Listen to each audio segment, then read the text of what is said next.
Nous avons avec nous du coup Olivier Fallet. Bienvenue Olivier. Et bonjour à tous. Bonsoir, on est très très honoré de t'avoir ce soir. Et je sais que dans le chat, on attendait ta venue impatiemment. Donc ça nous fait très très plaisir de t'avoir ce soir. On va parler de pas mal de choses. On va parler notamment de ton parcours, de tout ce que tu as fait avant Crunchyroll. Et on va parler aussi de Crunchyroll en général. Et de pas mal de choses. On a plein de questions à te poser. Je pense que le chat aussi, ça bombarde de questions depuis quelques jours dans nos messages privés. Donc c'est un honneur et un plaisir de t'avoir ce soir. Merci pour l'invitation. Moi, je te propose d'abord peut-être que tu te présentes peut-être pour les gens qui ne te connaissent pas forcément. Eh bien, je suis Olivier, je travaille pour Crunchyroll depuis plus de 6 ans déjà, pour la branche française de Crunchyroll. Voilà, je m'occupe du développement, des partenariats, du marketing, un peu de l'événementiel aussi. Et avant ça, j'ai fait plein de choses. J'ai travaillé pour le magazine Animeland. Et puis voilà, je ne vais pas tout lister parce que ça prendrait un peu de temps, mais on va dire je travaille dans l'univers du manga et de l'animation japonaise depuis plus de 20 ans déjà, même on peut dire 30. Voilà. C'est vrai que moi j'appelle ça, t'es un yonkou du milieu, t'es vraiment quelqu'un d'important mine de rien et très important et que le grand public ne connaît pas forcément. Moi j'aimerais bien qu'on revienne quand même un petit peu sur ton parcours, que ce soit de Animeland à Galaxy Manga jusqu'à Crunchyroll. T'as commencé par quoi? T'as fait quoi comme étude par exemple? Est-ce que c'est en rapport avec ou journaliste, je crois? Pas du tout. J'ai fait un DUT en génie électrique et informatique industrielle, voilà. Donc okay. Rien à voir. Non, moi je suis tombé dedans en faisant de la radio en fait. Une radio au départ qui était destinée aux enfants et j'ai commencé à faire une émission pour parler d'animation japonaise, mais là on parle d'un temps très très lointain où l'animation japonaise était très décriée. Voilà, et grâce à ça j'ai commencé à rencontrer des gens. J'ai rencontré l'équipe qui va plus tard former le magazine Animeland. J'ai eu des contacts professionnels, j'ai appris mon métier un peu sur le tas et j'ai appris à faire du journalisme, au départ pour la radio, puis ensuite pour Animeland. Et de fil en aiguille, après, la radio, ça s'est assez vite arrêté, parce que la radio a malheureusement coulé en 1992. Et après, j'ai rebondi en faisant d'autres choses. J'ai travaillé sur les magazines Joypad, à l'époque où il commençait à s'ouvrir aussi au manga. Animeland a grandi et a permis aussi de peaufiner tout ça. J'ai travaillé pour des éditeurs vidéo, puisqu'on était déjà dans les années 90 où il y a Kazé qui venait de naître, il y avait d'autres éditeurs aussi qui commençaient à se lancer là-dedans, et j'ai travaillé aussi pour eux. Voilà, en fait, j'ai fait tout un tas de choses, mais avec le seul point commun, c'était toujours cet univers de l'animation japonaise et du manga. Ok. Et du coup, Animeland, comment ça s'est passé du coup comment t'as été parce que du coup t'as enchaîné avec Animeland directement après? En fait, Animeland, au départ, c'était un fanzine et c'était des amis qui ont monté ce magazine et comme je faisais cette émission à la radio, ils m'ont proposé d'écrire au début une rubrique d'écrire des chroniques sur des CD japonais que je me procurais à l'époque. Ça, c'est ma première participation. Et puis après, j'ai pris un peu plus part au magazine. Je me suis occupé des news pendant très longtemps, des news Japon, des news France, les interviews aussi des comédiens de doublage. Ça, c'est quelque chose qu'on avait lancé avec Animeland. Voilà. Et plus les années passaient, plus je me suis investi dans le magazine. Et le jour où un des fondateurs et le créateur, Yvan West-Laurence, a voulu passer la main, du coup, c'est moi qui ai pris ensuite la rédaction en chef pendant 9 ans jusqu'en 2013, juste avant d'enchaîner sur Crunchyroll. Et du coup, j'en profite, c'est la transition parfaite. C'est comment est né Crunchyroll, le projet parce que c'est un peu la question que tout le monde se pose, parce qu'en ce moment, c'est la plateforme numéro 1, on peut le dire, je pense, au niveau de l'animation. Et on aimerait bien voir un peu les coulisses, comment ça s'est passé, la création du projet. Alors, Crunchyroll, c'est pas du tout français, hein. Crunchyroll, c'est américain. Donc, c'est né aux États-Unis en 2006. Ça fait déjà là aussi pas mal d'années. C'était au départ un projet amateur et qui s'est professionnalisé à partir de 2009. Et là, ils ont commencé à avoir des investisseurs. Ils étaient basés à San Francisco, donc forcément, il y a une émulation dans ce coin-là. Ils ont commencé à trouver des investisseurs pour se lancer de manière plus professionnelle. Voilà, et c'est à partir de là qu'ils ont commencé à mettre en place leur système d'abonnement. À partir de 2012, ils ont cherché à s'étendre en dehors des États-Unis. Ils ont commencé par conquérir l'Amérique latine. Et puis ensuite, ils ont voulu s'attaquer à l'Europe. Mais là, c'était déjà un autre challenge parce qu'en Europe, autant quand ils ont commencé aux États-Unis, ils étaient les premiers à faire ça. C'est pour ça qu'ils sont numéro 1 aux États-Unis et qu'ils ont toujours eu une longueur d'avance et qu'ils ont tout là-bas. Là-bas, ils ont tout parce qu'ils ont pu avoir One Piece, Attaque des Titans, ils ont quasiment toutes les grosses séries parce qu'ils les ont eues dès le départ. Mais quand ils sont arrivés en Europe, évidemment, il y avait déjà des gens qui existaient dans différents pays. Donc là, ça a été un peu plus difficile. Et il a fallu se faire une place dans un marché qui était déjà très concurrentiel et plus particulièrement en France où on le sait, ce marché est très dynamique. Bien avant la SVOD et les plateformes de simulcast, on a toute notre histoire avec la publication de mangas, les éditeurs vidéo spécialisés qui existent, comme je le disais, depuis les années 90. Donc là, effectivement, c'était un des challenges. Et Crunchyroll est piloté depuis les États-Unis, mais par contre, ils trouvent très important d'avoir sur place des représentants locaux pour être vraiment au fait du marché, pour aussi avoir un peu des visages aussi, parce qu'une grosse entreprise qui est dans plein de pays dans le monde, ça peut avoir un côté un peu impersonnel. Donc c'est important aussi qu'il y ait des gens sur place qui soient présents sur les salons, qu'on puisse aussi rencontrer les gens. Et c'est du coup dans cette optique-là qu'ils cherchaient quelqu'un et que je me suis retrouvé à travailler pour eux. Ils étaient déjà installés en fait depuis octobre 2013 et moi j'ai commencé chez eux en juillet 2014.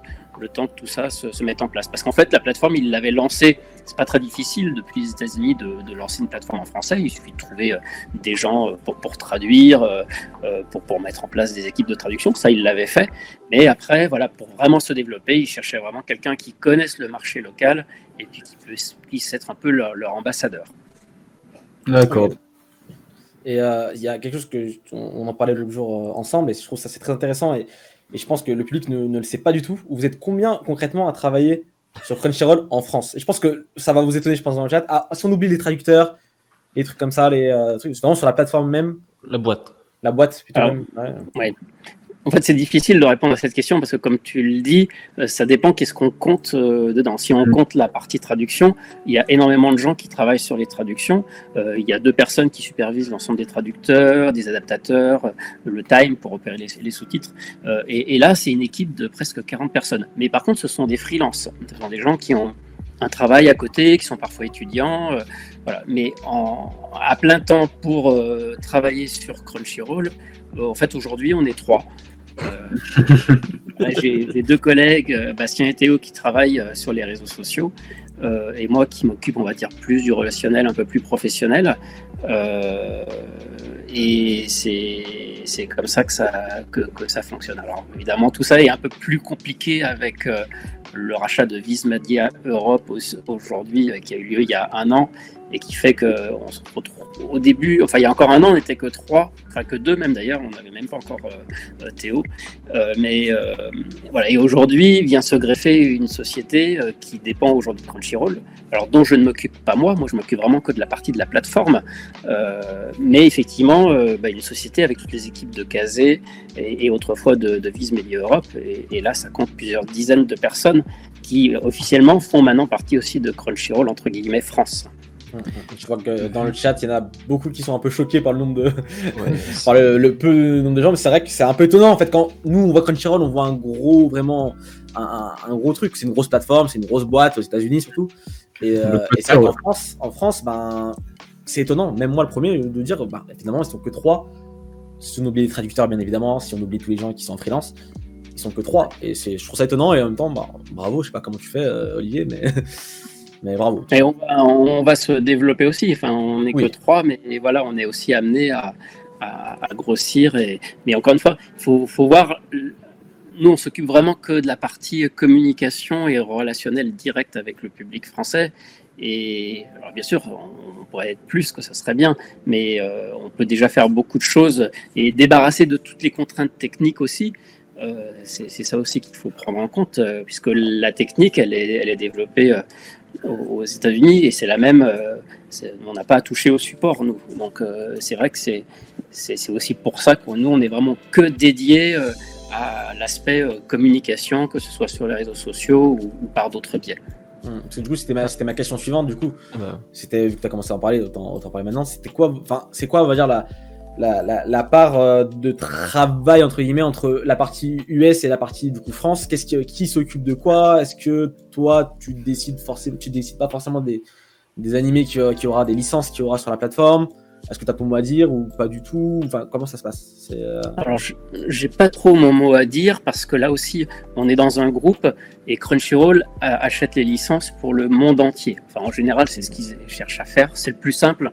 Ça évite après d'expliquer pourquoi telle série est disponible dans ce pays et pas dans l'autre. Pour ça, Crunchyroll a développé même un bureau à Tokyo où il y a un peu plus d'une dizaine de personnes qui travaillent et qui sont dédiées à l'année pour acheter les licences, pour travailler aussi sur les projets de production ou coproduction. Mais tout ça est piloté aussi par Crunchyroll aux États-Unis. Bien sûr qu'on discute tous entre nous en interne, quel que soit le pays où on est, et on fait remonter aussi des choses quand on voit arriver des choses qui nous semblent intéressantes. Après, aujourd'hui, une bonne série, il n'y a pas besoin de quelqu'un en France pour dire ça c'est super. Enfin, tout le monde à peu près sait un peu à l'avance quelles sont les séries qui ont l'air bien et sur lesquelles on a tous envie de se mettre. Donc voilà pourquoi mon rôle à ce niveau-là, il n'est pas essentiel. Après, il peut y avoir des choses spécifiques à chaque pays. Des fois, il y a des achats de catalogues qui peuvent être ajoutés spécifiquement à des pays avec des droits qui se libèrent. Et là-dessus, on est parfois consulté. Mais très clairement, nous, on n'est pas là pour décider de ce qu'on va diffuser ou pas sur Crunchyroll. Ok. Xela, tu avais une question, je crois, avant que je te coupe tout à l'heure. Ouais, un peu. Déjà, l'élection sur les États-Unis, mais aussi, tu as parlé du rachat donc, de Viz Media, qui est quand même, c'était un peu un des gros événements de l'année. Et pour toi, du coup, tu dis, ça a quand même changé quelque chose dans votre manière de faire, parce que même si vous êtes toujours que 3, c'est tout un. Est-ce que ça a peut-être facilité des choses? Ça a fait quoi concrètement, entre guillemets? Concrètement, pour l'instant, ça n'a pas forcément tant changé de choses que ça, puisque on continue, nous, de notre côté, à travailler sur Crunchyroll, la plateforme, et puis toutes les équipes de Kazé et de Viz continuent à faire le travail qu'ils faisaient jusqu'à présent. La seule chose qui change au fil des mois, c'est qu'on se parle de plus en plus et on essaye de mettre en place des choses pour mutualiser ou pour mutualiser des licences qu'on peut avoir en commun et pour essayer de travailler dans un avenir assez proche, évidemment, de plus en plus ensemble et de plus en plus proche. Donc, mais il faut reconnaître que pour l'instant, ça n'a pas changé tant de choses que ça, quoi. Parce que tu dis justement oui, des licences en commun. Aujourd'hui, c'est un truc que vous faites beaucoup avec ADN, qui appartient à 50%, je crois, à Viz Media. C'est assez étonnant comme ça de savoir au final que ADN appartient d'une certaine manière en fait à Crunchyroll. Vous avez je me doute, tu vas pas pouvoir tout balancer, hein, mais c'est quoi? Est-ce qu'il y a un projet réellement derrière? Est-ce qu'il y a des ambitions peut-être de faire des nouvelles choses avec ces nouvelles alliances ou Alors, bien sûr, il y a un projet et l'idée c'est de travailler de plus en plus aussi avec ADN. Mais comme tu l'as souligné, Crunchyroll n'a entre guillemets que 50%. Il y a aussi 50% qui appartiennent à Média Participation, c'est-à-dire le groupe Kana. Et ça,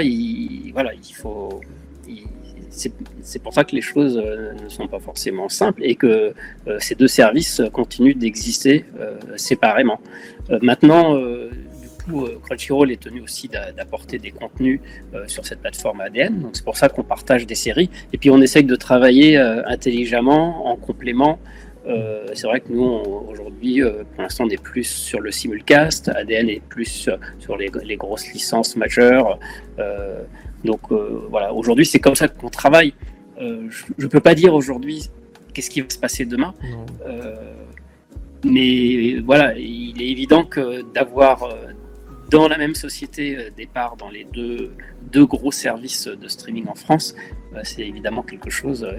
Et ce rachat de Viz Media, il est évidemment fait aussi pour consolider la place de Crunchyroll sur le marché français et allemand, puisque Viz Media et Kazé, c'est aussi des éditeurs et des licences en Allemagne. C'est vrai, c'est vrai. Bon, on a parlé un petit peu de la partie Viz Media, c'était une question obligatoire, je pense, même dans le chat, beaucoup de gens se la posaient. J'aurais voulu juste rebondir sur cette partie, justement, vu qu'on parlait d'ADN, vu que là, c'était quelque chose de plus proche, c'est sur quelque chose de plus éloigné. Quelle relation a aujourd'hui Crunchyroll avec un de ses autres concurrents, soit Wakanim justement? Est-ce que vous considérez comme un concurrent ou un autre service complémentaire à l'offre qu'il y a en France? Comment Crunchyroll le voit? Oui, c'est un concurrent. On va pas dire le contraire. C'est pire, c'est mais autant on peut dire qu'on est plus complémentaire sur un service comme Netflix ou Amazon, parce que eux aussi ils diffusent de l'animation japonaise, mais ils n'ont pas la même stratégie, ils n'ont pas la même audience, ils n'ont pas la même façon de travailler. Et on a plutôt tendance à dire d'ailleurs que le fait que des services aussi importants que ceux-ci s'intéressent à l'animation japonaise, c'est très bon pour nous, ça porte le marché, et puis ça prouve, pour ceux qui pourraient en douter encore, que c'est quelque chose qui peut toucher tout le monde, que c'est pas juste un genre de niche. Voilà. Après, du coup, Wakanim est aussi une plateforme importante sur l'animation japonaise et spécialisée. On est sur le même créneau, donc oui, on est concurrents tous les deux et on essaye évidemment d'avoir chacun les meilleures séries à proposer, chacun de notre côté. Ok. Moi, j'aimerais revenir quand même sur l'arrivée de Crunchyroll en France. C'était quoi la volonté dès le départ, il y avait une volonté de se mondialiser pour la boîte Crunchyroll. Enfin, au début, c'était, comme tu l'as dit, un projet amateur. Ça s'est professionnalisé au cours du temps. Et à quel moment ils ont commencé à s'exporter autre part? C'était quoi les premiers pays, par exemple, dans lesquels ils se sont implantés? En fait, du moment où ils ont commencé en 2012 à s'exporter en Amérique latine, ça c'était le coup d'envoi, et effectivement une volonté, il y a toujours eu, à partir de ce moment-là, il y avait la volonté, entre guillemets, de conquérir le monde. Donc dans l'ordre, donc Amérique latine avec déjà disponibilité en espagnol et en portugais. Donc du coup, de facto, les animés étaient aussi du coup disponibles au Portugal et en Espagne, même si c'est pas tout à fait les mêmes langues, mais il y a les deux versions qui sont proposées. Tous les pays anglophones aussi ont rapidement été disponibles, Royaume-Uni, et les pays nordiques aussi qui sont beaucoup plus enclins à regarder des animés sous-titrés en anglais. Et voilà. Et ensuite, donc, il y a eu la France. Un an après, il y a eu l'Allemagne. On a eu l'Italie dans la foulée. Et ensuite, les deux autres gros marchés, et les derniers en date à ce jour, ça a été les pays arabes, tout le Moyen-Orient. Et là, c'était un sacré challenge de faire les applications, le site en langue arabe. C'était quand même quelque chose qui était plus compliqué que sur les autres langues. Et le dernier marché, c'était la Russie aussi, qui a été lancé. Donc aujourd'hui, Crunchyroll est disponible en 8 langues et on couvre avec ça... En tout cas, on est disponible on va dire en général dans le monde entier, excepté l'Asie. Alors pourquoi hors Asie? D'une part, parce que les Japonais veulent garder la main sur les pays qui connaissent bien, comme la Corée, la Thaïlande, des trucs où ils ont déjà leur propre marché, où ils travaillent régulièrement. Donc, ils ont plus de mal à lâcher les droits sur ces pays-là. Et puis la Chine aussi, qui est un cas particulier, un marché très particulier. Et avant de s'y attaquer, il faut s'y préparer. Donc, pour l'instant, effectivement, c'est des choses qui ont été remises à plus tard. Voilà. D'ailleurs, vu que tu parles un peu de cette mondialisation de Crunchyroll, qu'est-ce qui s'est passé récemment chez Crunchyroll, peut-être même particulièrement chez Crunchyroll France, parce que j'ai l'impression que, on va dire, il y a peut-être 2 ans, quelque chose comme ça, il y a eu vous avez passé la seconde, un peu. Un monopole sur les nouvelles séries, ouais, surtout. Ouais. On était sur un Crunchyroll, c'était vraiment, à l'époque, il faisait partie de ce trio, et voilà, c'était il faisait partie de ce truc vraiment. Il y avait un équilibre entre les trois. Et aujourd'hui, j'ai l'impression que Crunchyroll a vraiment dépassé ses concurrents en termes de visibilité, en termes de séries, les simulcasts que vous récupérez. Même si en vrai, bon, Wakanim, ils sont loin d'être à la ramasse de ce côté-là. Hein. Mais j'ai l'impression, qu'est-ce qui s'est passé? Qu'est-ce qui a changé? Et c'est pourquoi d'un coup comme ça, hop, une accélération. Je dirais, je reprendrai déjà quand on est arrivé, comme je le disais tout à l'heure, on est arrivé dans un pays où il y avait déjà des gens qui travaillaient. Alors ADN est né en même temps que Crunchyroll, mais avant ADN, il y avait Caseplay, il y avait déjà, et finalement ADN, ça a été l'arrêt de Caseplay et l'association avec Kana qui a lancé ADN. Mais du coup, en lançant ADN, ils avaient déjà toutes les licences du moment qui étaient les licences lourdes, comme Naruto Shippuden, Fairy Tail, Hunter x Hunter. Donc ils ont démarré tout de suite avec des grosses licences qui provenaient des catalogues Kase et Kana. Et encore une fois, c'est normal puisque c'est des licences que ces éditeurs avaient depuis longtemps. Donc du coup, quand Crunchyroll arrive en France, par exemple, Naruto, c'est le titre historique de Crunchyroll, on l'a partout sauf en France. Et encore une fois, c'est normal puisque c'est licencié en France depuis très longtemps. Donc quand on a commencé, on a dû commencer avec ce qui restait, c'est-à-dire on n'avait pas les grosses licences, c'était avec des Titans, c'était des SAO, c'était évidemment déjà chez Wakanim. Donc du coup on a commencé tranquillement, on a fait notre trou. On peut toujours acheter des séries parce qu'il y a entre 40 et 50 séries nouvelles qui arrivent chaque saison au Japon, donc c'était pas un souci. Donc on a commencé à constituer un catalogue avec beaucoup de titres en achetant effectivement beaucoup de séries, mais il nous a toujours manqué les premières années des gros titres. Je me souviens quand on faisait nos premiers salons, les gens étaient tout de suite impressionnés par le nombre de séries qu'on avait en catalogue. Mais la question derrière, c'était toujours et vous avez One Piece? Bah non. Et vous avez Naruto? Bah non. Donc voilà. Et finalement, au fil des années, après, il a fallu. On a acquis des nouvelles séries. Et parmi celles-ci, il y en a qui sont devenues des gros succès, comme Black Clover, comme la saga Jojo. Et c'est ça qui, petit à petit, nous a fait vraiment grossir. Et après, je dirais, s'il y a eu un cap, oui, c'est peut-être aussi parce qu'à un moment, on s'est plus retroussé les manches pour acquérir des séries clés et ce qu'on appelle les tentpoles, les séries les plus importantes. Et voilà, mais ça reste encore très concurrentiel et de toute façon, il y a des saisons où on a des bonnes séries, il y a des saisons où c'en est d'autres qui ont les bonnes séries et c'est quelque chose qui fluctue quand même pas mal. Et je pense aussi que le fait que Crunchyroll achète des licences, comme tu l'as dit, pour le monde entier directement, je pense que du coup, pour ceux qui ont les droits, qui ont les licences, tout de suite, c'est peut-être plus facile peut-être pour vous, je pense. Je sais pas si tu peux nous le dire, d'acquérir certaines licences. Surtout en ce moment, je trouve, par exemple, cette saison, c'est vrai que vous avez quand même cartonné. C'est un braquage, on peut le dire. Donc, est-ce que je pense, par exemple, des Jujutsu Kaisen, des Dragon Quest, ce genre de choses, qui sont des séries très attendues, qui sont des séries majeures de Bound the Witch aussi, qui sont des séries majeures de cette saison. Est-ce que c'était plus facile de les acquérir parce que Crunchyroll les acquiert pour plusieurs pays d'un coup?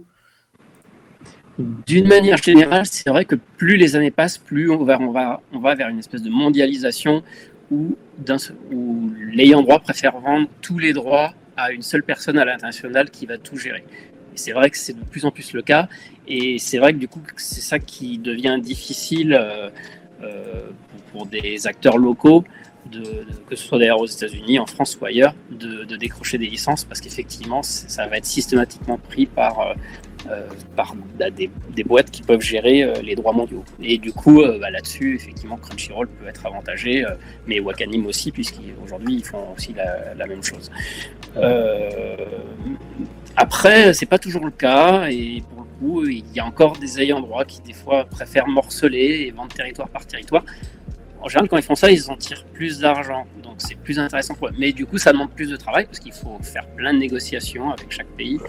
Donc, comme je dis souvent, c'est souvent un peu du cas par cas, mais tu as raison, la tendance, c'est quand même plutôt d'aller vers une licence, vers une seule société pour le monde entier, et pas que les droits streaming, parce qu'il faut savoir que les droits sont différents, qu'on fasse du streaming, qu'on fasse du téléchargement, qu'on fasse de la télé, de la vidéo. Et d'ailleurs, au départ, Crunchyroll ne prenait que les droits streaming, parce que c'était vraiment que la seule chose que l'on faisait. Et on s'est rendu compte au bout d'un moment qu'on perdait des fois des séries importantes. On pouvait avoir fait la meilleure offre en streaming, mais si derrière il y avait quelqu'un qui faisait une offre globale sur tous les droits, et bah, du coup on perdait la série aussi en streaming parce que nous, l'éditeur ne voulait pas morceler justement tous ces droits. Donc à un moment, on a changé notre fusil d'épaule et on s'est dit on va prendre nous aussi tous les droits. Alors on prend tous les droits, mais l'idée c'est pas de les bloquer, c'est aussi après de les exploiter. Donc c'est pour ça après qu'on a commencé à travailler avec des éditeurs pour sortir nos séries en DVD, en Blu-ray, pour les placer pour certaines à la télévision. Parce qu'aujourd'hui, ça aussi, les ayants droit pour eux, ils préfèrent justement tout donner, le package complet à celui qui va gérer les droits à l'international. Et je vais aussi rebondir sur la question de Xela qui demandait qu'est-ce qui a démarqué Crunchyroll précisément des autoplateformes en France. Et je pense qu'il y a aussi le fait que vous êtes sur vraiment plusieurs fronts à la fois. Donc vous avez parlé au début, vous avez surtout commencé avec les animes saisonniers, donc l'acquisition des licences. Après, vous avez peut-être creusé un petit peu plus le catalogue, les grosses séries, pour un peu aussi attirer le grand public. Il y a aussi le fait que plus récemment, vous faites aussi de la création originale et aussi des adaptations de webtoons. Donc tout ça, ça fait un fait que vous êtes sur plusieurs tableaux à la fois. Et au final, ça fait la plateforme la plus complète à l'heure actuelle, je pense, du marché, quoi. Donc justement, comment ça s'est passé ce déclic pour passer à la création originale et pour les webtoons aussi? Ça s'est fait en 2 étapes. L'idée étant que, après plusieurs années, Crunchyroll, qui était devenu un gros acquéreur de licences et de séries, le plus gros par rapport aux producteurs japonais, c'était très bien d'avoir ces relations-là, mais on avait envie de passer un cap en plus. Donc on a commencé à se dire, et si on commençait à investir aussi, parfois dans des productions, à coproduire avec les Japonais certaines séries. D'une part, pour s'engager plus en amont sur une série, puis d'autre part, ça permet aussi de sécuriser les droits en investissant dès le départ. On est sûr après d'avoir les droits dans un secteur qui, comme j'ai dit, est aujourd'hui très concurrentiel et on peut effectivement avec d'autres plateformes mondiales comme Netflix ou d'autres. Donc en investissant, on est sûr de pouvoir avoir ces séries. Donc c'était pas facile parce que travailler avec le Japon, c'est tout à fait particulier. C'est quelque chose qui se fait dans la confiance avec beaucoup de temps. Donc on a commencé à investir petit dans des toutes petites productions qui n'étaient pas forcément les plus recherchées, mais pour avoir la confiance et pour commencer à travailler comme ça. Et petit à petit, on a réussi ensuite à augmenter notre présence dans des productions plus importantes, comme par exemple The Rising of the Shield Hero, qui est une série qu'on a coproduite et qui a été un très beau succès chez nous. Donc ça, c'était la première étape, coproduire avec le Japon. Et après, on a encore voulu aller plus loin. On s'est dit, si on arrivait à lancer des prods qui seraient des choses qu'on initierait nous-mêmes, voire parfois qu'on pourrait produire entièrement. Et ça a été l'étape des Crunchyroll Original. Avec, pour commencer, c'est vrai quelque chose de très fort, cet accord avec Webtoon pour lancer 3 séries cette année, Noblesse qui est diffusée actuellement, The God of a High School et Tower of God en avril dernier. Ça, c'était aussi c'était un pari, c'était pas forcément évident. Alors, évidemment, on savait que c'était des comics, des webcomics qui marchaient déjà très très fort, même si c'est vrai qu'en France, on n'en parlait pas trop à cette époque-là encore des webtoons, mais c'était déjà suivi par une grosse communauté. Travailler avec les plus grands studios japonais, c'était aussi une très bonne idée. Ça permettait de garder ce lien avec l'animé. Et c'est comme ça qu'est né ce projet. Voilà, prendre parmi les trois très beaux webtoons, travailler avec 3 grands studios japonais, MAPPA, Production IG et Tokyo Movie Shinsha, TMS. Et voilà, ça a donné ce projet. Et là aussi, c'est quelque chose dont on est très fiers d'avoir initié ça. Et en plus, ça a été un succès. Donc, oui, c'est un moyen pour nous aussi. Vous savez, il y a toujours cette histoire, l'abonnement, il faut payer pour regarder les animés. Bon, c'est pas tout à fait vrai, puisque sur Crunchyroll, on peut aussi regarder en gratuit. Mais c'est un signe très fort qui permet de dire aussi aux gens, vous voyez, quand vous payez votre abonnement ou même quand vous regardez en gratuit et que vous allez voir des pubs, l'argent, il sert directement à refinancer des nouvelles productions. Il est vraiment... il contribue à l'essor et à la production japonaise. Donc ça aussi, c'est quelque chose qui est important de montrer aussi que c'est réinvesti dans d'autres productions. C'est vrai que je trouve c'était la chose qui manquait vraiment à Crunchyroll et même aux plateformes spécialisées dans l'animation. Et je sais qu'on Netflix le fait beaucoup, de plus en plus même. Et d'avoir quand même un concurrent à Netflix à ce niveau-là, je trouve que c'est une bonne chose parce que ça va tirer toujours vers le haut. Sachant que pour l'instant, c'est des adaptations plutôt qualitatives. Et je pense que ça va ne faire que s'accroître avec le temps. Il y en aura de plus en plus, je pense, sur Crunchyroll. Je sais pas, voilà, ça me semble logique si ça a bien marché. Ouais. Et avoir commencé avec des webtoons, déjà, si, c'est vrai que c'était un pari. C'est malin. Et je trouve ça même cool pour le webtoon en soi. Ça a relancé, on va dire, une sorte de deuxième vague webtoon. On en parlait juste à l'heure. En plus, des webtoons qui commencent à être édités de plus en plus en France. En manga, je parle pas en livre. Oui. Je sais pas, en livre. Oui. Et du coup, je pense que ça participe. C'est un tout qui fait que le webtoon commence vraiment à émerger. Et plus ça va aller, je pense, et plus ça va vraiment, ça va augmenter. Du coup, moi, j'ai une question. En parlant d'acquisition et de production, on a vu récemment qu'il y a eu l'ajout de VF qui sont en simil-dub à l'image des anglophones qui l'avaient pendant un long moment. Du coup, comment ça s'est passé, cette acquisition, toute cette logique autour de cet ajout qui rajoute vraiment un plus quelque part? Alors, on avait commencé à faire il y a déjà quelques années, on avait commencé à doubler certains de nos titres, mais c'était pas dans le cadre d'une diffusion en simulcast, c'était des titres qui avaient été diffusés depuis 6 mois ou voire 1 an. Donc, ça remonte à ce moment-là. On avait doublé Free, on avait doublé Roca, on avait doublé Yamada-kun, enfin une dizaine de titres à peu près. Après, c'est vrai qu'on avait fait une pause là-dessus. Et là, l'idée, c'était de rebondir sur des séries, comme vous l'avez tous souligné, c'est vrai qu'on a un beau line-up ce mois-ci. Donc, rebondir sur ce line-up et sur les séries qui fonctionnent bien cette saison pour refaire des VF. Évidemment, la VF, elle vient là en complément de la version sous-titrée. Alors, on a toujours ce drame des pro-VF et des anti-VF. Mais il y a les deux sur Crunchyroll. Voilà. Vous battez pas, vous n'avez pas envie de regarder en VF, vous pouvez regarder en version sous-titrée. Il y en a pour tous les. Et la VF, on sait tous qu'il y a toujours une barre psychologique sur la VO sous-titrée qu'à un moment, si on veut élargir l'audience, il faut passer sur une version doublée parce que le plus grand public, il est habitué, il a grandi avec la télé qui nous donne des excellentes versions françaises. Donc c'est un peu spécifique, c'est pas que nous, il y a plusieurs pays comme ça, mais on est un petit peu flemmard et on est habitué à pas lire de sous-titres. Donc voilà, on sait qu'il faut passer par là si on veut toucher un plus grand public. Donc voilà pourquoi on trouvait que c'était le bon moment là pour relancer un peu de nouvelles VF en proposant des titres comme Jujutsu Kaisen, comme Tonikawa ou Noblesse. C'est vrai que ça m'a pas mal surpris pour le Jujutsu Kaisen, c'était vachement tôt, je me suis dit waouh, quand même. Moi, ce que je trouve cool, c'est que ça va ouvrir une porte à tous les gens qui. On en parlait en fait juste avant que tu arrives dans les news de la semaine, parce que c'est tombé cette semaine la news. Et en fait, je disais tout à l'heure, c'est que ça ouvre la porte à tous les gens qui sont pas familiers à l'animation et à la VO. Donc, j'ai plein de potes qui sont pas forcément fans d'animé, de manga, etc. Et qui ne regardent pas en VO. S'il n'y a pas de VF, ils ne regardent pas. Donc, encore une fois, comme l'a souligné Olivier, c'est un choix. C'est bien d'avoir le choix. Moi, je trouve. C'est toujours bien d'avoir le choix. Et c'est une très bonne nouvelle. Je pense que des grosses séries comme Jujutsu Kaisen découvrir en VF comme ça arrivent en VF rapidement. Donc, surtout il y a des très bons doubleurs en France. Et pour le cast d'ailleurs de Jujutsu Kaisen, c'est un très bon cast. Donc franchement, aucun souci avec ça. C'est même bénéfique pour tout le monde, je pense. Ça commence la semaine prochaine. La semaine prochaine. Et en plus, c'est en simul-dub. C'est-à-dire que chaque semaine, on aura la VF, c'est ça Voilà, il y a un décalage parce qu'il faut le temps de faire la VF. Mais à partir de la semaine prochaine, le premier épisode de la semaine prochaine, et après un épisode par mois en version doublée, tout en ayant la suite en version sous-titrée. Ah, c'est un épisode par mois Pardon, par semaine. Par semaine, d'accord. Ok. Quand même. Moi j'avais une question par rapport au. Justement, tu dis la VF, c'est vrai que ça va aider beaucoup le marché français.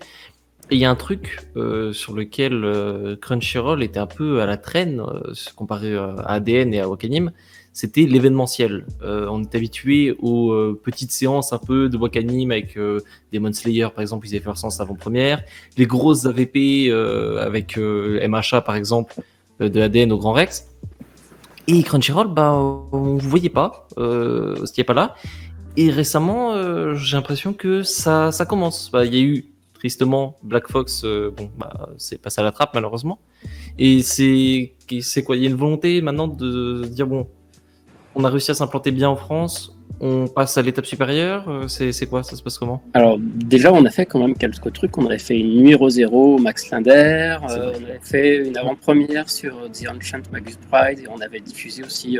on avait fait quelques petites avant-premières C'est vrai. au Grand Rex ou avec le Club de l'Étoile. Mais en fait, je vais répondre tout simplement, c'est juste qu'on n'avait pas de quoi faire ce genre de choses avant.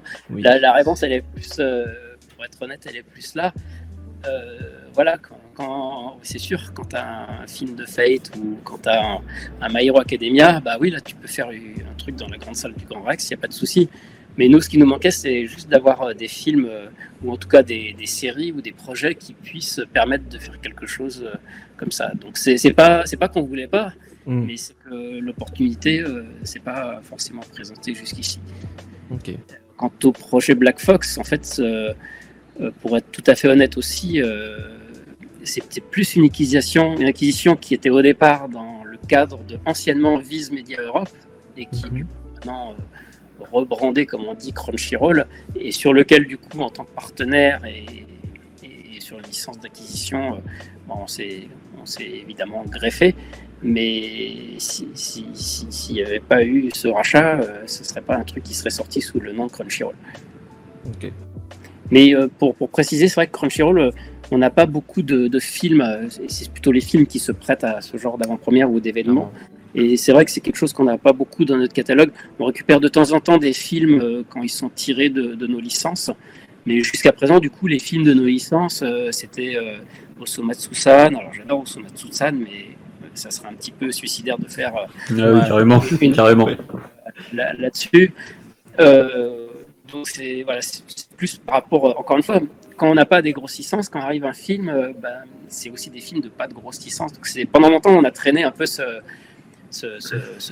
problème d'avoir ce manque de licences emblématiques en fond de catalogue, et c'est ça aussi qui nous a peut-être empêché de faire des événementiels. Ok. Peut-être, par exemple, à tout hasard, sauf erreur, vous avez Gintama dans votre catalogue? Oui, Et alors il y a un petit film qui arrive. Gintama faire des trucs dessus, mais ça reste une licence un peu compliquée, un peu niche. On nous demande encore régulièrement est-ce que les 300 premiers épisodes seront un jour traduits, parce qu'on a pris la série en cours à partir de la saison, je crois, 3. Ils le sont en anglais, si je me Comment trompe pas. Je crois que la première saison est dispo en anglais. Oui, alors c'est chez disponible en Crunchyroll anglais. US. Faut switcher le site de Crunchyroll en anglais pour les voir apparaître et pour les lire. Mais voilà, ça sera un énorme travail que de les traduire, et soyons honnêtes, c'est pas la série qui est la plus vue chez nous. Pas Même s'il rentable. y a une bonne communauté, et puis c'est des séries un peu coup de cœur aussi. Mais après, voilà, il y a aussi la réalité économique. On ne peut pas s'amuser à investir à sous-titrer 200 ou 300 épisodes si ça ne fait pas un minimum de vues. Parce que Et malheureusement, le film, là, d'ailleurs, il vous intéresse ou pas? Il nous intéresse, et j'espère qu'on arrivera à le récupérer au moins pour le proposer sur Crunchyroll, mais de là à le sortir au cinéma, en événementiel ou même en projection, ça me paraît un peu compliqué. malheureusement, en fait, Ouais. Gintama, c'est ce genre de licence, et il y en a plein d'autres, où la communauté parle beaucoup, enfin, ils sont très brillants, mais malheureusement, derrière, c'est pas forcément, Ça suit pas comme forcément. aussi gros qu'on croit. Voilà, Comme le c'est film. pas nul, hein. Bien sûr, C'est une série bien qui sûr. fait des vues, et Bien sûr. on était les dernières saisons qu'on a diffusées, elles faisaient des jolis petits scores. Mais c'est vrai que c'était une époque où on avait déjà moins de grosses séries, donc du coup elles se positionnaient bien, mais c'était par rapport à notre catalogue de l'époque. Et puis encore une fois, comme tu dis, c'est une série qui est soutenue par une communauté, donc qui va faire pas mal parler d'elle sur Internet. Mm. Mais voilà, après dans les faits, quand tu regardes les statistiques, c'est pas non plus ouf. Je vais poser une Ah question. bah, le manga a le même problème de toute façon. Ouais, bah voilà, Oui, c'est pour ça bah que oui, voilà, oui. c'est exactement ça. En fait. Mm. J'ai envie de poser une question à Olivier Fallet, l'homme, plus que le responsable de Crunchyroll. Qu'est-ce que tu penses de l'état de l'animation japonaise actuellement, aujourd'hui en 2020? Ton ressenti, tu étais quand même un fan d'animé avant d'être le responsable en France de Crunchyroll. Je voudrais avoir ton point de vue comme ça sur l'animation japonaise. Moi, je trouve que c'est un secteur qui est encore très dynamique, aussi bien sur les longs métrages d'animation que sur les productions télé. J'ai beaucoup de gens de ma génération qui sont un peu blasés, qui ont décroché, qui ne regardent plus. Après, il faut comprendre que c'est une production qui a beaucoup augmenté. Il n'y a pas forcément plus de bonnes séries, mais il y en a toujours en fait.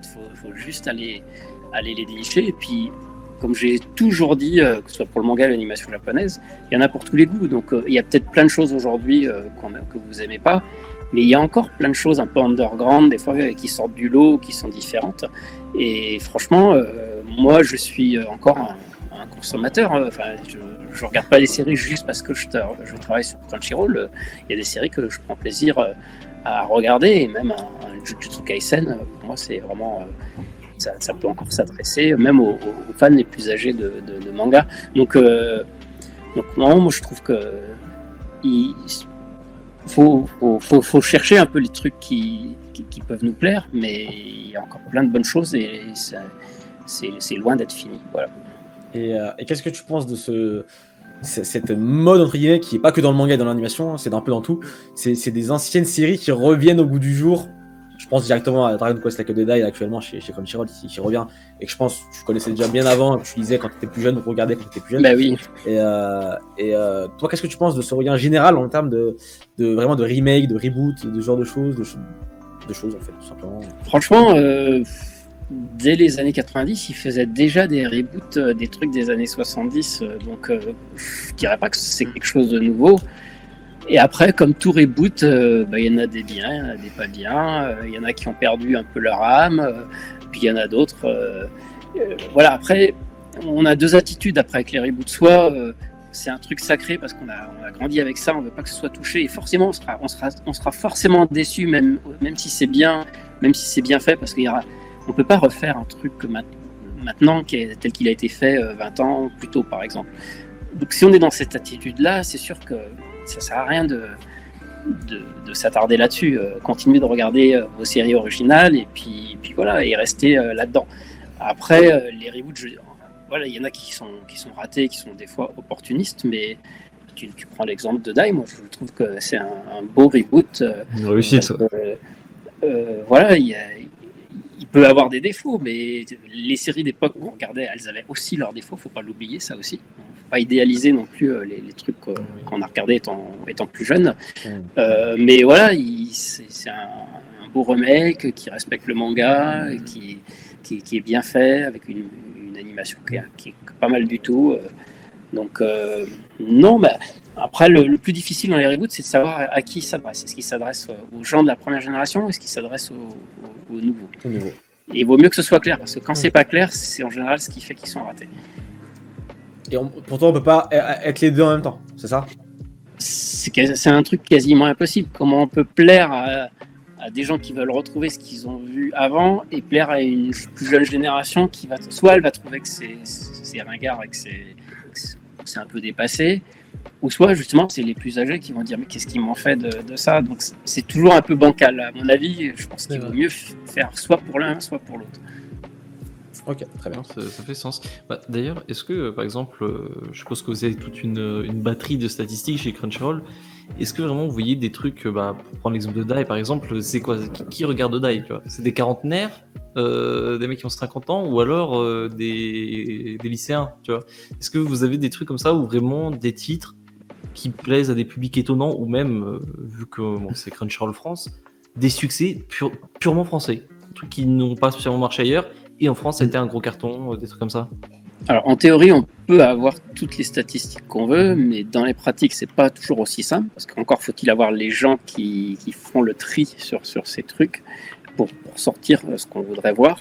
Donc voilà, nous, de manière hebdomadaire, on a les statistiques pays par pays sur les séries qui fonctionnent le mieux, et c'est vrai que j'ai pas le détail des parages. Après, je pense quand même que Dai, ça fonctionne plus sur un public un peu plus nostalgique que sur les plus jeunes qui vont trouver ça pas forcément mauvais, hein, mais en tout cas qui auront plus tendance à s'orienter vers d'autres choses plus actuelles qu'un manga comme celui-ci, qu'un animé comme celui-ci. Et sinon, les différences entre pays, globalement, les séries qui cartonnent, elles cartonnent à peu près partout. Il n'y a pas non plus de trucs. Mais après, il peut y avoir des différences un peu culturelles. Et puis, par exemple, Jujutsu Kaisen, ça cartonne particulièrement en France. Mais pourquoi ? Parce que le manga il est déjà sorti, alors que dans notre pays, aux États-Unis, il n'est pas sorti. Il est sorti chez Kuhn, qui a beaucoup communiqué, qui a fait un gros lancement. Donc forcément, nous, ça nous a un peu préparé le terrain. Et quand on arrive avec l'animé derrière, on a déjà une licence qui a une forte notoriété. Donc même si la série marche partout sur Crunchyroll, c'est vrai qu'elle est particulièrement performante en France. Probablement à cause de Kuhn, et du coup aussi nous on a embrayé le pas en faisant aussi une grosse communication dessus, que ce soit sur internet, ou il y a eu de la pub sur JT1 et sur Game One il y a quelques semaines, etc. Tu parles de Kuhn pour Jujutsu Kaisen. Est-ce que vous travaillez en collaboration avec les éditeurs papier, enfin livres, pour ce genre de choses? Par exemple, quand Jujutsu Kaisen est sorti en France, du coup, est-ce que vous êtes alignés, vous faites des choses, vous communiquez entre vous ou pas forcément? Mais bien sûr, c'est une partie de mon boulot justement de monter ces partenariats, d'informer les éditeurs quand on va avoir un animé. C'est toujours mieux d'en discuter avant et de voir si on peut faire de la promotion croisée. Et donc voilà. Après, ça peut aller d'un simple échange de visibilité. Vous allez trouver une petite pub Crunchyroll dans un prochain manga, et puis une pub pour le manga sur le site de Crunchyroll. À des fois des choses plus, pour le coup, sur le Jujutsu Kaisen, on a travaillé vraiment en amont ensemble pour vraiment aller au-delà de ça. Et puis il y a l'aspect aussi traduction aussi. On aime bien garder une cohérence entre le manga et l'animé, donc on demande à l'éditeur s'il a une bible des noms pour que les choix qui ont été faits dans le manga, on puisse les répertorier, la manière, est-ce qu'ils ont traduit les attaques ou pas, et qu'est-ce qu'ils ont donné. Évidemment, il n'est pas question de reprendre la traduction exacte, mais en tout cas d'essayer de garder les mêmes partis pris pour que les gens qui ont lu le manga ne se retrouvent pas dépaysés par rapport à la traduction. Bien sûr. Le chat, je vous libère. Si vous avez des questions pour Olivier, vous pouvez les poser. C'est maintenant ou jamais, les amis. Je voulais juste demander un dernier petit truc. Vu qu'on était dans le sujet de Jujutsu Kaisen, je rentre un peu dans les petites stats. Peut-être que tu pourras pas me répondre avec précision là-dessus. Mais justement, on parle souvent du succès qu'il a déjà actuellement, surtout avec l'animé, et qu'il pourrait avoir à l'avenir. Ça a un très gros potentiel. Est-ce qu'à l'heure actuelle, sur Crunchyroll, vous mesurez un succès équivalent à d'autres grosses séries, comme par exemple actuellement Dragon Quest ou auparavant Re:Zero, etc. Ou est-ce que c'est quelque chose au-dessus? Là, pour l'instant, Jujutsu Kaisen est très, très bien parti. Nous, notre étalon en France, c'est Black Clover, parce que jusqu'à présent, c'était un gros succès en nombre de vues par semaine. Oui. Faut dire, la série, elle a mis du temps à s'installer, mais aujourd'hui, elle a 130 épisodes. Ça a bien marché. Et en plus, ça passe sur Game One. Elle a vraiment trouvé sa place dans le shonen. Donc c'est un peu notre étalon. Et voilà. Et cet été, ça a été explosé par The God of High School, qui a vraiment fait des scores de fou. Et là, Jujutsu Kaisen est en train de rattraper God of High School, et je pense que ça va aller au-delà, parce que c'est vraiment sur une courbe qui grimpe très très vite. Donc oui, on mesure ça, et on va dire, on le compare après par rapport à d'autres séries. On se dit, tiens, ça a été un succès équivalent à ça. Après, une fois que la série est terminée, ça peut... Alors, juste pour le chat, excusez-moi, mais les questions sur un animé précis, enfin, genre, est-ce qu'on va pouvoir avoir ça ou ça sur la plateforme? Ça sert pas à grand chose. Hein. Je suis désolé, on va pas les lire. Oui, je ne ferai pas d'annonce sur les Ouais, voilà, il va pas nous dire à nous, déjà de une, et de deux, voilà, c'est pas. Moi, j'avais une petite dernière question. Ouais, vas-y. Que j'ai vu passer dans le chat d'ailleurs. Est-ce que tu peux nous parler un peu des Crunchyroll Awards? Qu'est-ce que c'est exactement? Parce que j'ai vu que vous avez communiqué un peu dessus là dernièrement. Présente un peu le truc, parce que c'est pas forcément super connu pour tout le monde. C'est vrai que c'est un peu plus timide en France. Ça fait plusieurs années que Crunchyroll a lancé d'organiser des récompenses sur les meilleurs animés de l'année.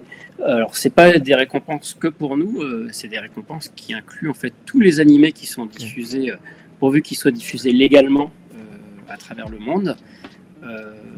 Et donc, ils organisent ça s'appelle les Crunchyroll Awards, Anime Awards.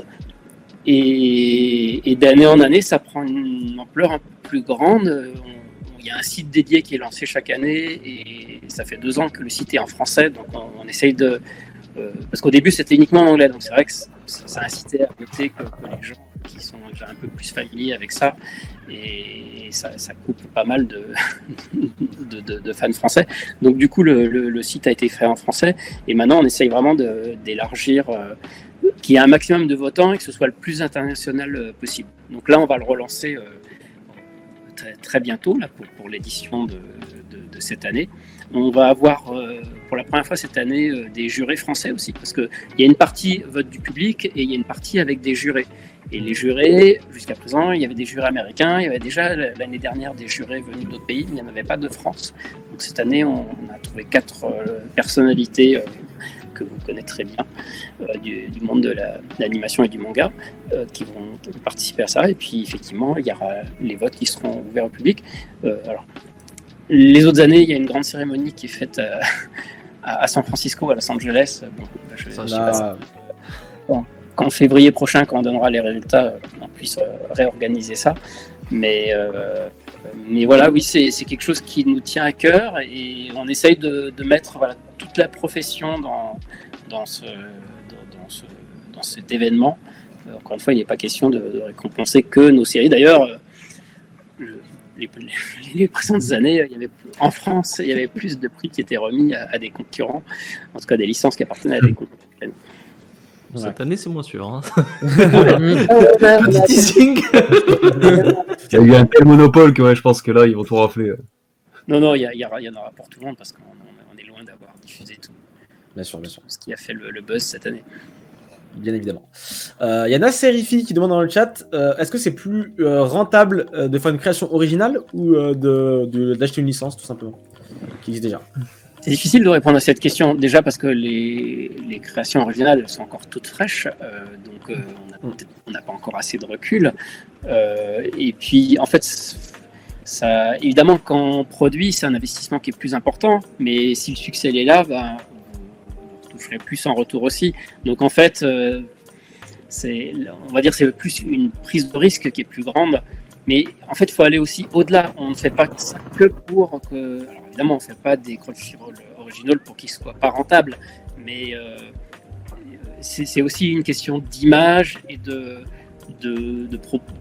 renvoyer l'idée qu'il y a vraiment des contenus qui seront exclusifs à Crunchyroll qu'on va pouvoir trouver. Donc il y a tout aussi un aspect communication et un peu image et travailler l'image de Crunchyroll. On veut pas être juste un simple acheteur de programmes qui les redistribue.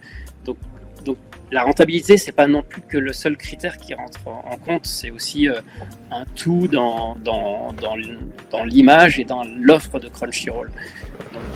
Mais encore une fois, pour l'instant, c'est un peu trop tôt pour savoir si ceux qu'on a produits cette année sont au final rentables ou pas. Ouais. Il y a Jigito qui te demande tes derniers kiffs en manga. Manga papier. Animé. Non, manga. En manga, Jujutsu Kaisen. Après, j'ai pas trop le temps des mangas. J'essaye de suivre déjà les animés qu'on diffuse. Et j'avoue que j'ai un peu décroché en manga. Je continue d'acheter les trucs qui me touchent à moi personnellement.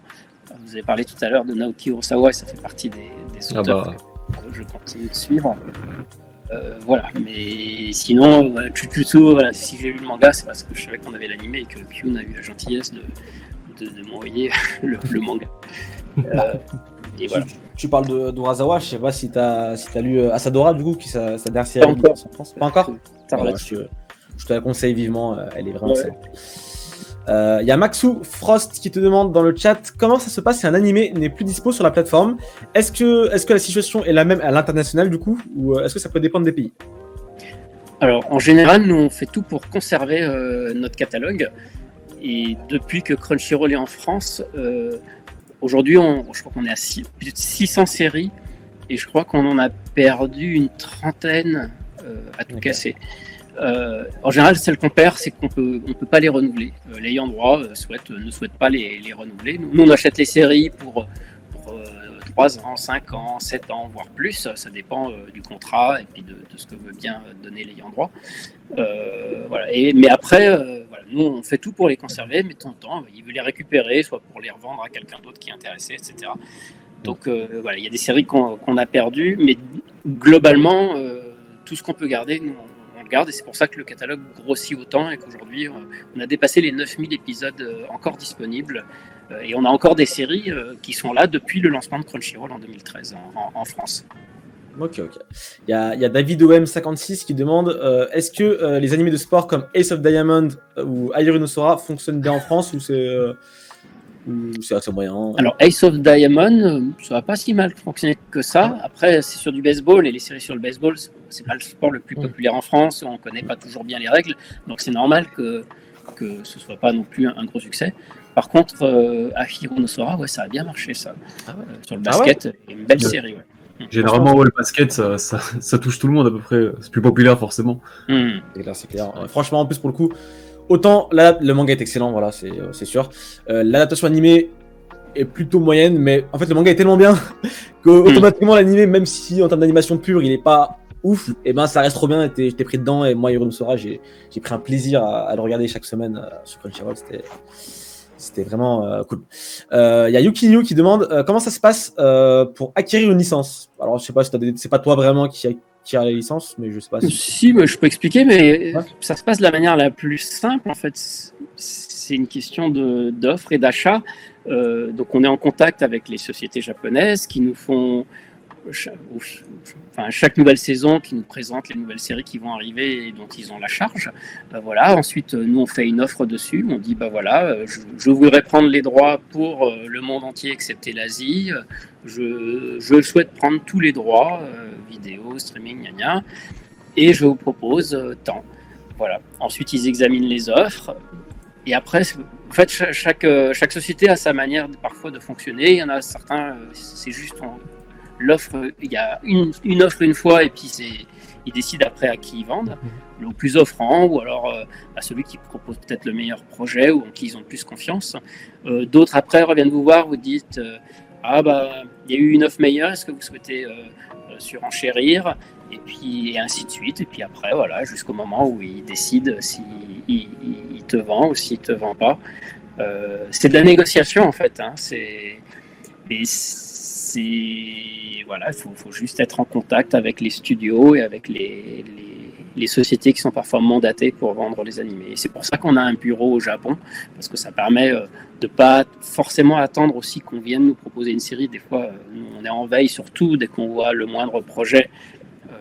On va tout de suite se renseigner sur qui serait le potentiel vendeur de la série. Et puis après, il y a aussi tout le travail sur les coproductions. Et les coproductions, elles ne sont pas annoncées, puisqu'elles sont annoncées que quand elles sont scellées.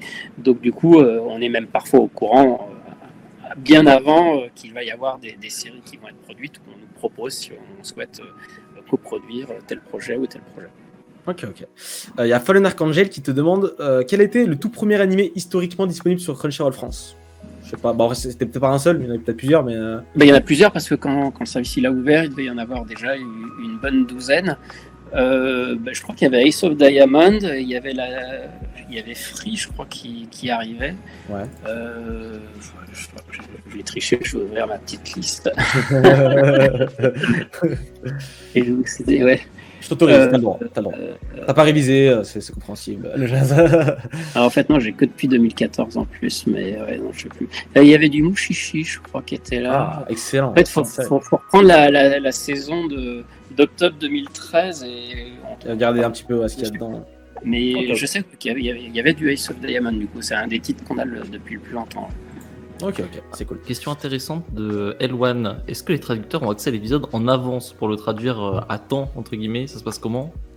Ben oui, c'est souvent les gens, quand je leur explique, vous savez, on diffuse des animés 1 heure après la diffusion du Japon. Et la question, c'est toujours vous traduisez tout en 1 heure, mais... Super. Et ben non, justement, quand on achète officiellement une licence, et ben, du coup, on a l'épisode avant. Pas forcément terminé, mais en tout cas le script, et puis un épisode, un pré-épisode, quitte après à refaire un dernier checking une fois que l'épisode il est terminé. Mais évidemment, oui, les traducteurs ont accès à l'épisode avant. Mais ils sont tenus NDA, ils n'ont pas le droit de divulguer quoi que ce soit évidemment dessus, ni de le partager.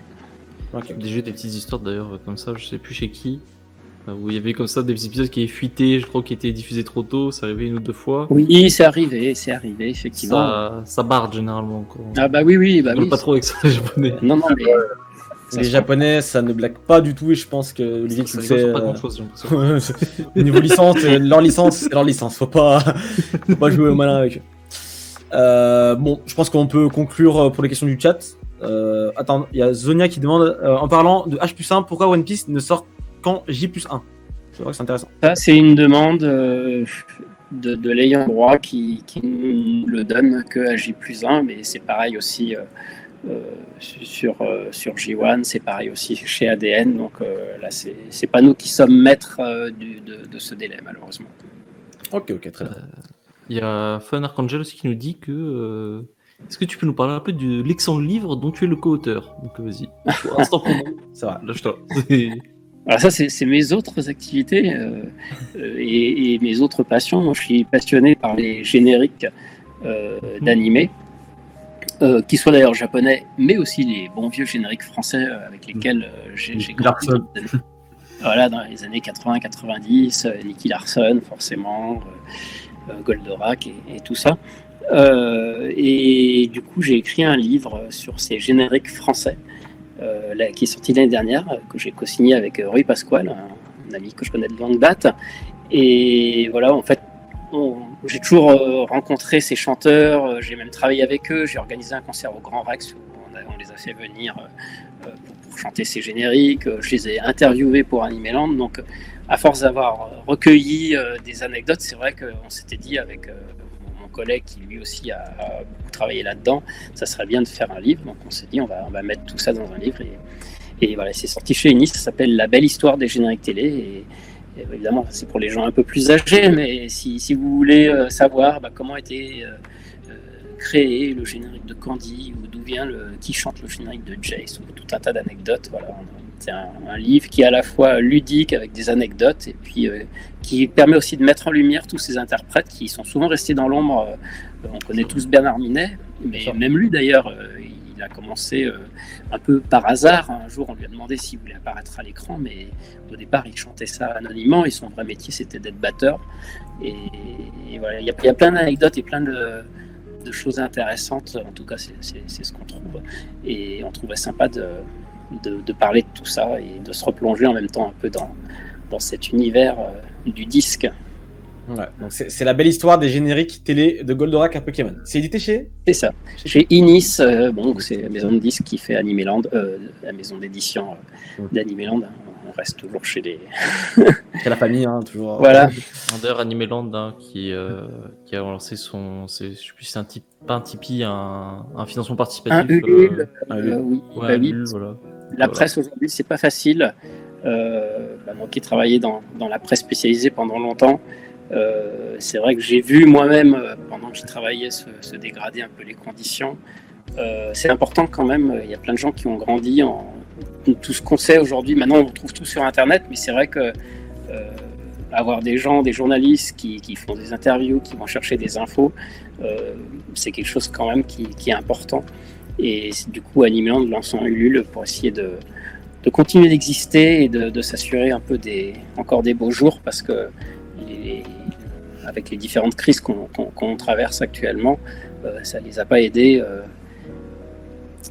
à pouvoir continuer leurs activités. Voilà. Si vous voulez on vous invite à aller les aider, bien sûr, c'est important pour un magazine aussi emblématique en France, dans notre milieu, dans ce qu'on kiffe, ce qu'on aime. Donc, si on peut les aider un petit peu, n'hésitez pas, c'est sur leur Twitter, leur Facebook, etc. Vous pouvez trouver la page Ulule. Est-ce qu'il y a quelques questions encore ? Allez, avant de terminer, je vous offre quelques questions supplémentaires. Il y a Nasserifi qui demande pourquoi ne faites-vous que peu de partenariats avec des youtubeurs, influenceurs manga, problème de rentabilité ou autre ? Non. Bon, on en a fait un petit peu, mais comment dire ? Déjà, nos concurrents en font pas mal, donc on voulait pas forcément faire exactement la même chose. Et puis, Non, c'est plus l'opportunité pour l'instant. Il faut trouver aussi de quoi le sujet pour aborder un peu des choses avec eux. Encore une fois, c'est facile de faire des trucs quand tu as du Naruto, du Fairy Tail, de l'attaque des titans de partout. Nous, on avait toujours, je sais que je me répète, mais le fait de ne pas avoir de. Quand on trouve un youtubeur, il ne va pas nous faire un truc sur Rise of Diamond, tu vois. Si, ça serait super, mais ça n'aura pas beaucoup de portée et du coup, ça ne vaut pas forcément Le coup. de monter un partenariat là-dessus. Donc, c'était aussi un peu lié à ça, en fait, qui fait qu'on a peut-être un peu un train de retard là-dessus. Et puis après, une fois qu'on a pu le faire avec nos séries, voilà, l'idée de ne pas forcément faire exactement pareil que tout le monde et de chercher peut-être autre chose. Donc, on a fait d'autres choses. Bien sûr, bien sûr. Allez, on va conclure pour les questions du chat avec, allez, peut-être pas top 5, mais top 3 plutôt, on va dire, manga et animé que tu préfères, voilà, pour te connaître un peu plus, voilà, quels sont tes coups de cœur, les mangas et les animés que tu mets vraiment au-dessus? Alors en manga, moi je reste, j'ai cité Naoki Urasawa, et c'est vrai que le manga Monster, c'est vraiment un truc moi qui m'a... Monster et 20th Century Boys, en plus, j'avais tellement adoré Monster, mais j'avais tellement été frustré d'attendre que chaque tome sorte que pour 20th Century Boys, j'ai attendu que tout sorte pour tout lire d'un coup. Et en un été, je me suis enquillé les 22 tomes. Donc ouais, ça reste un bon truc. Je reste aussi un fan d'Osamu Tezuka, qui est quand même le maître et le fondateur, pas du manga, mais en tout cas celui qui a initié le mouvement. Et j'essaie de collectionner tous les mangas de Tezuka qui sont sortis en France. Donc j'ai quasiment tout. Pas le plus simple. Ouais, non, je les ai achetés au fur et à mesure. Donc voilà, après c'est pas simple si tu t'y mets maintenant, mais parce qu'il y en a qui sont plus édités. Et sinon, un truc plus récent, un petit coup de cœur, j'avais adoré The Ancient Magus Bride, dont on a diffusé l'animé. Et c'est vraiment un très beau manga, je trouve très poétique, avec bien dosé en fantastique, en drame, et qui est sorti chez Komiku et qui est toujours en cours de publication. Et j'aimerais bien d'ailleurs qu'il fasse une autre saison de cet animé, ça serait cool. Je l'attends avec impatience moi aussi, hein. Franchement, une petite saison 2, ça serait plaisant. Et en animé, je reste un fan de Satoshi Kon, Paprika, Perfect Blue. Excellent. Voilà. Les classiques. Je ne vais pas faire très original, mais Cowboy Bebop aussi fait partie de mes références. Évidemment, bien évidemment.